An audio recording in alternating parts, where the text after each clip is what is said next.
नमस्ते प्रणाम, मेरे यूट्यूब चैनल पे आप लोग का स्वागत है। और देखिए मैं एक बहुत सुंदर सा कजरी गीत सुना रही हूँ। आप लोग सुनिएगा, सुन के अपना प्यार दुलार आशीर्वाद जरूर दीजिएगा। चैनल पर नए हो चैनल को लाइक सब्सक्राइब कमेंट जरूर करिएगा।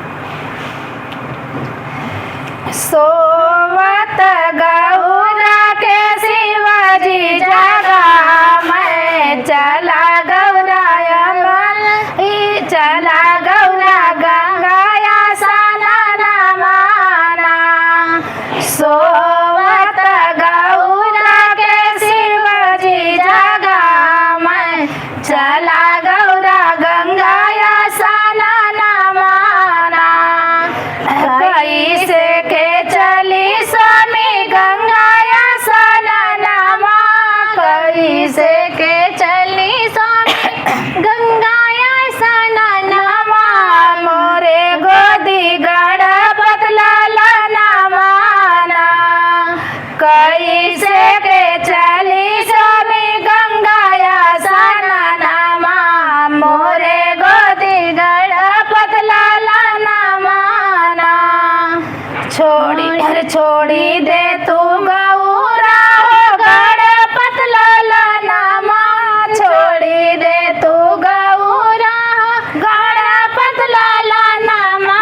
मोरे संग गणपत खेले आंगन माना। छोड़ी दे तू गौरा हो गणपत लाला नामा। लाला मोरा खेले कैसे के छोड़ी स्वामी गणपत लाला नामा। कैसे के छोड़ी स्वामी गणपत लाला नामा। नहीं जब गंगाया स्नान माना। नहीं जब गंगाया स्नान माना। सोवत गौरा के शिवाजी जगा चला गौरा गंगाया स्नान माना।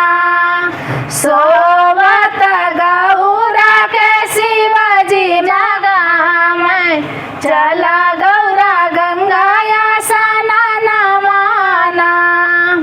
सोने के खटोलावा में गणपत सुतावा। सोने के खटोलावा में गणपत सुतावा। मेघ बाघंबर ओढ़ावना। बाघे के बाघंबर ओढ़ावना।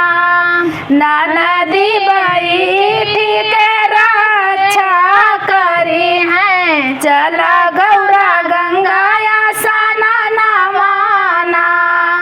नदी बैठी के चला गौरा गंगाया स्नान माना। दाहिने हाथ लोटिया बाएं हाथ धोतिया। दाहिने हाथ लोटिया बाएं हाथ धोतिया। चली गौरा गंगाया स्नान माना। दाहिने हाथ लोटिया बाएं हाथ धोतिया।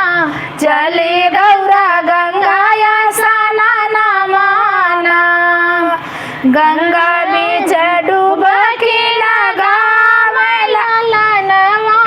गंगा बीच डुबकी लगावे लाला नामा। गंगा बीच डुबकी लगावे जब गौरा ध्यान रहे घर के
चला गौरा गंगाया साना ना माना।